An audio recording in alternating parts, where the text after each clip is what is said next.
La ditta ha già predisposto e presentato il progetto esecutivo che una volta approvato dalla Commissione regionale, ci tengo a dirlo non perché mi voglio spogliare delle responsabilità, ma sono purtroppo le procedure burocratiche che devono seguire appalti così importanti per trasparenza, per correttezza e soprattutto in ottemperanza a ciò che la legge dice in termini di eventuali ricorsi, così come ci sono stati la prima con la seconda con la terza e viceversa. Una volta approvato, tornando indietro, il progetto esecutivo, dovrebbe firmarsi il contratto d'appalto e iniziare i lavori. Io incrocio le dita, perché ormai so bene che se un mio concittadino o un cittadino del mondo che si stanca di vedere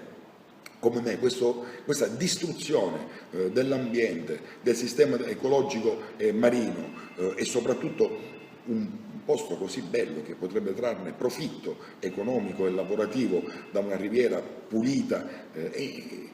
anch'io sono accanto a loro, aspettiamo e seguiamo, questo lo posso garantire, giorno dopo giorno l'attività della Regione, tenendo sempre alto il livello dell'informazione e della partecipazione. Dovessero partire domani mattina occorreranno 27 mesi per poter eliminare queste vergogne, ma comunque anche il fatto che inizino i lavori e si concludano da 27 mesi significa programmare e prospettare un futuro diverso alla nostra cittadinanza e al nostro territorio.